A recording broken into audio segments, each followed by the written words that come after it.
let's start, huh?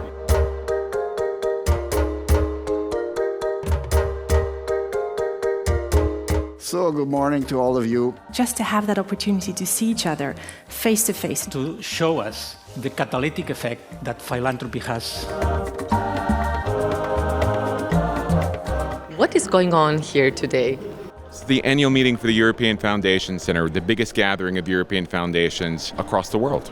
The most important activity has to be put people together and think about what is the future of philanthropy. How foundations navigate this volatile and complex world. System innovation, system redesign. Ability and the power to act. We have to do that in a socially balanced manner. And I am not talking only of the ways that we communicate. We in philanthropy can work with all partners, with civil society and government and business, to galvanize support for change in a meaningful way. If we look at the crisis that we have due to COVID, if we look at the political situation, the good cooperation between the corporate and the philanthropic and civil society world is just hugely important.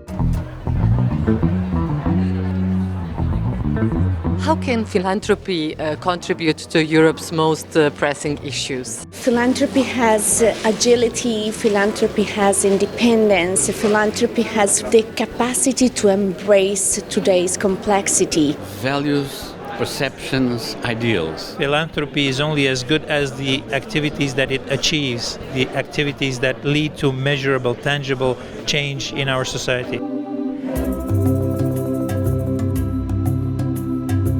How has this crisis affected your work? The pandemic has affected our organization in a way that we've realized that solidarity is very important. Also, it opened us up to the new audiences.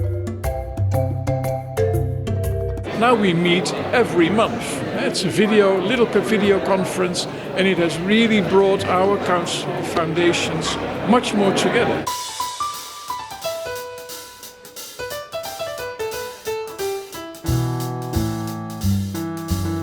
ERSTE 2021, how does it feel to be the host? I think everybody was so happy to meet again, to have the conversations, to network. Sometimes we don't get together enough to take the time to have those conversations. And ERSTE is really making us sit up and take notice and take that time.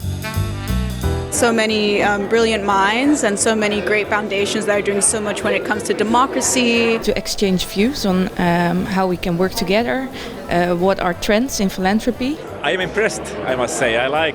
There are these four parts: philanthropy, society, democracy and climate. There is so much at stake in these days that we have to reinvent our foundations of our foundations. What are your first impressions? People have missed being in touch with each other, have missed having that human connection. You know, it's very awkward meeting people. You don't know if you give a hug to your friend. You don't know if you shake hands. And I'm shying a little bit away from people, but then again, I'm so happy to meet many colleagues. Dining in a palace last night, so it was a shock to the system, not used to that.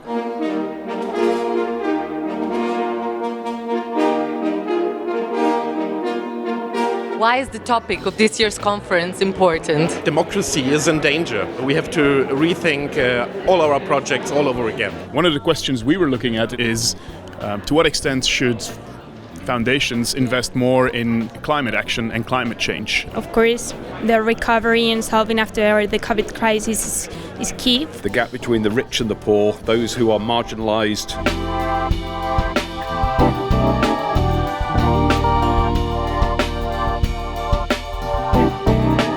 And we're talking about ourselves, our own sector, the philanthropic sector, whether we are addressing the right issues and whether we are addressing the issues with the right measures and the right tools.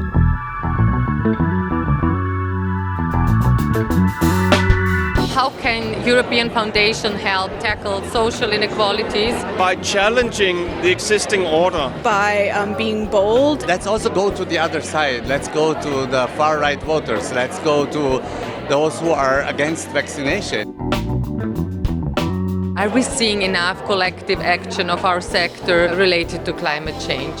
A collective action among foundations is not easy. If you have a small foundation, the object of which is to preserve 3 historic violins. How are they going to integrate climate change into that? As far as I'm aware, as of today, only 10% of European Foundation Centre members have signed the global commitment of philanthropy on climate change. A pressure which is not necessary. We can't ignore climate change any longer, as well as we can't ignore the influence of digitalization and technology change.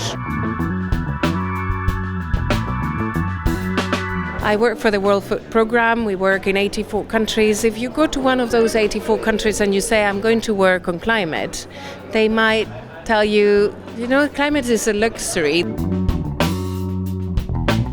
No matter what foundations are focusing on, each of us needs to have a climate lens. Why is the current crisis an opportunity for the philanthropic sector? I feel that it's a moment that calls into question issues of legitimacy, credibility, and actually it's often a crisis that leads us to more reflection. It's a chance for us to take stock, but also to push ourselves to experiment a little bit more. Absolutely. The current crisis is a great opportunity to think differently about funding the future, being more adventurous. We're not talking even about rich people, we're talking about everybody. Because what we need right now is massive structural and systemic change, not incremental tinkering or rearranging the deck chairs on the Titanic.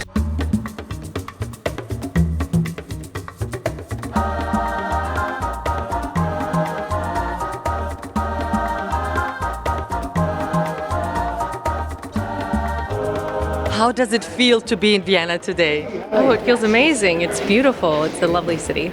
Yeah, it's absolutely great. Beautiful city. Very nice. These steaks are the best of the world. Flying in and being treated at the hotel, and so being in Vienna is the best part of 2021 so far. What will you take home from this conference? It is impressive to see how much climate has moved up on top of the agenda. We all face the same challenges. We're kind of like sitting in the same boat. Well, what I will take home is that philanthropy is back. I'm so inspired during these days. A lot of energy, a lot of willingness to collaborate. To meet persons, to discuss with them, to learn from them. I liked the intersectional approach of understanding that all the different challenges that we face are connected.